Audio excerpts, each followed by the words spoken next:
Buenas, tercero de eso. Y hoy vamos a empezar el nuevo tema el siguiente tema que nos toca.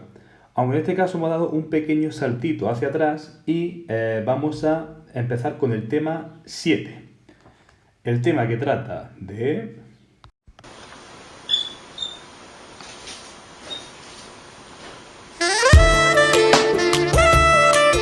Sabi na sa'yo, kung pupunta sa Harry Potter, makakahanap ng mga spoilers dyan Hindi ko tinitingnan. Teka sa...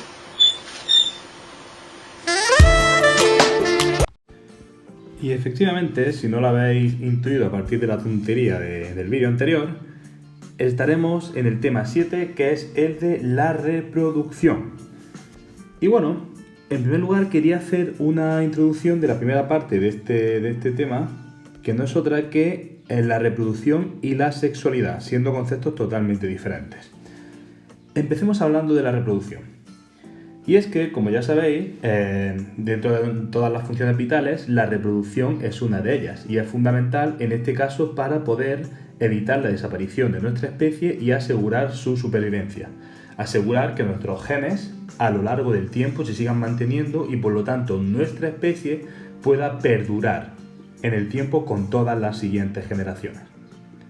Pues bien, resulta que la reproducción en los mamíferos, y también en especial destacaremos la de los humanos, tiene unas particularidades. Y es que, en primer lugar, la reproducción es sexual. ¿Y qué significa que la reproducción es sexual? Pues bien, básicamente que participan dos individuos de sexo opuesto, sexo diferente. Y en este caso, para que se dé lugar a la reproducción, participa el aparato reproductor, al igual que en la digestión participaba el digestivo, en el respiratorio participaba en la respiración el respiratorio, pues en este caso en la reproducción participará el aparato reproductor. Y el aparato reproductor, tanto masculino y femenino, se componen de lo que se conocen como las gónadas masculinas y femeninas. Este es el primer concepto importante. Es decir, las gónadas serían glándulas, ya que en este caso se encargarían de producir hormonas aparte de las células sexuales, que os voy a hablar ahora de ellas.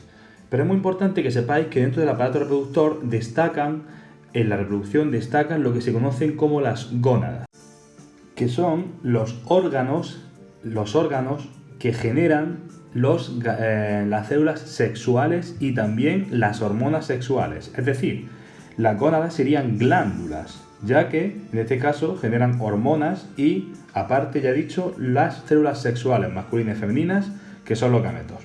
Pero vamos por partes. Las gónadas, como he dicho, serían estas glándulas y por lo tanto existen dos tipos de órganos que generan células sexuales, los cuales presento a continuación, de forma muy sencilla porque después lo daremos con más extensión. Una de ellas, la gónada sexual femenina, es el ovario, donde se producen unos gametos femeninos que serían los óvulos, ¿vale? El ovario es la glándula, es el órgano generador de gametos, y en este caso el óvulo sería el gameto. El gameto femenino sería el óvulo y la gónada femenina sería el ovario. Y por otra parte, en otro lugar tenemos obviamente la parte masculina. En este caso, el testículo sería la gónada sexual masculina y el gameto masculino que produce sería el espermatozoide. Por lo tanto, es importante que recordéis esto. Las gónadas son órganos productores o generadores, en este caso, de hormonas sexuales y, lo que nos interesa ahora, de las células sexuales, que son los gametos. La gónada femenina, que es el ovario, produce el óvulo, que es el gameto femenino, mientras que los testículos, que son las gónadas masculinas, producen los espermatozoides, que son los gametos masculinos, célula sexual. Los gametos son básicamente las células sexuales. Básicamente eso.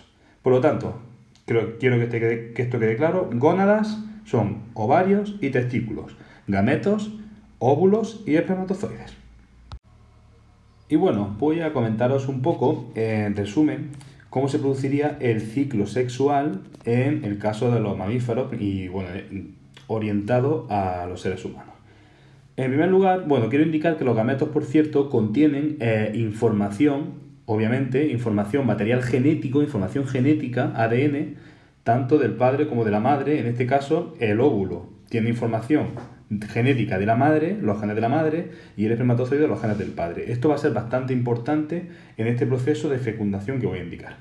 Bien, el ciclo sexual, por lo tanto, de la especie humana comenzaría cuando las gónadas femeninas y masculinas, los ovarios y los testículos, producen los gametos sexuales. Por una parte, los testículos producen espermatozoides, que son gametos masculinos con información del padre, y los ovarios harían lo propio con los óvulos, que serían gametos con información de la madre.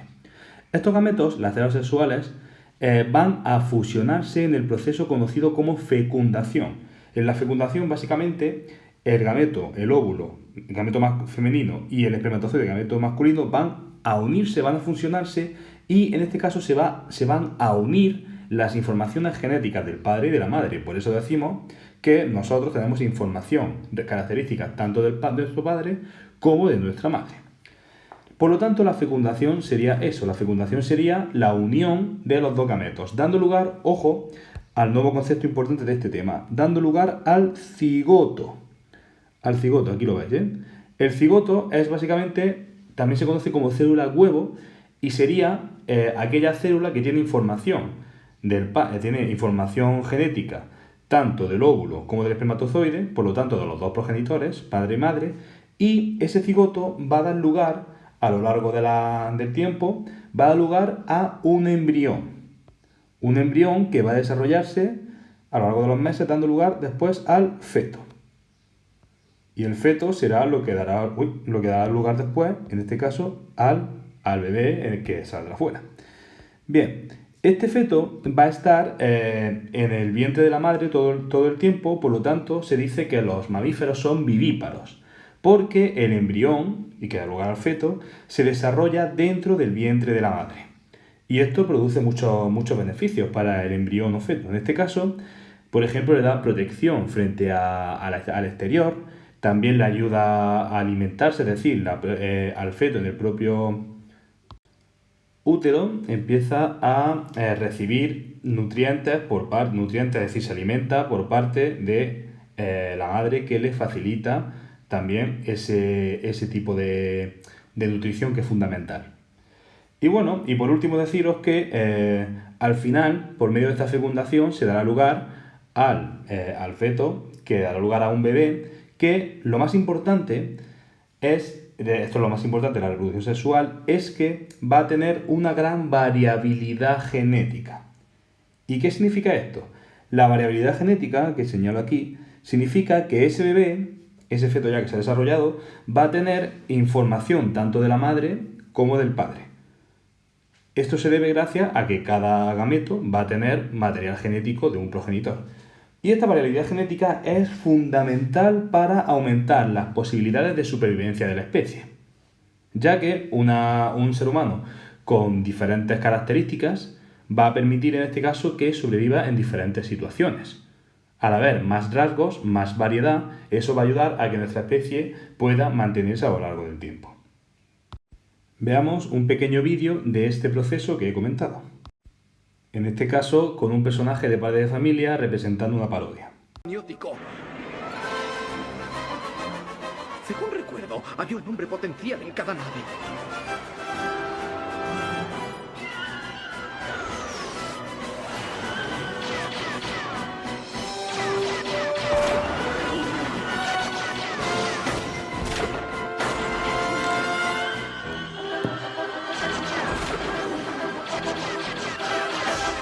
Y llegué solo al objetivo gracias a la osadía que desarrollé en el campo de entrenamiento testicular. Pero era una trampa. Estuve encerrado en ese gulag uterino por 9 agotadores meses. Día 171. Acaba de brotar otro dedo. Contando con el de ayer, ya son 11. Mientras los meses de soledad pasaban, empezaba a perder la cordura. Parecía que la celda empezaba a hacerse más pequeña. Estaba seguro de que muy pronto estaría muerto. Pero hubo un milagro. Apareció una luz al final del túnel. Corrí a la libertad, pero de repente me vi en manos de un misterioso... Pues bien, hemos visto de manera muy rápida cómo se produce esa fecundación a partir de la fusión del espermatozoide y del óvulo y cómo el embrión se empieza a desarrollar hasta dar lugar al feto y cómo al final, bueno, pues termina dando lugar a Stewie, que es este bebé. Bueno, y en este comienzo de tema creo que es importante también dar un poquito de vocabulary in English. So, first of all, I wanted to show you again the gametes. The gametes, es decir, son los gametos, and you can remember that we have two types of gametes. The sperm cell, que es el espermatozoide, and the egg cell or the ovum. ¿Vale? Por lo tanto tenemos the sperm cell, el espermatozoide, and the egg cell or ovum, que es el gameto. When both of them, when the sperm cell and the egg cell, they have that fusion, they can connect and merge, es decir, cuando se unen, we call this process the fertilization. And when we do the fertilization, cuando hacemos la fecundación, que ojo, fertilization es fecundación en inglés, we can create the zygote. El cigoto se dice zygote, bastante similar. And then this zygote, during the different months, can create and we can see the embryo. The embryo is created after this time. Por lo tanto, el embrión es the embryo. So, let's try to remember all the different pronunciation of these keywords. First, we have the gametes. And the gametes are the sperm cell, the masculine gamete, and the egg cell or the ovum, the feminine gamete. Then both of them, when they merge and they have this fusion, we call it fertilization. And with fertilization, we can create a zygote. The zygote, with the time, is going to develop into an embryo. Eso es todo acerca de la reproducción. Y puesto que me he ido un poquito de tiempo, no quiero poner más tiempo en este vídeo, así que la sexualidad la trataremos en otro vídeo, en otra actividad, ¿de acuerdo? Tranquilo, que la trataremos en extensión. Hasta luego y cualquier duda, no dudéis en preguntarme.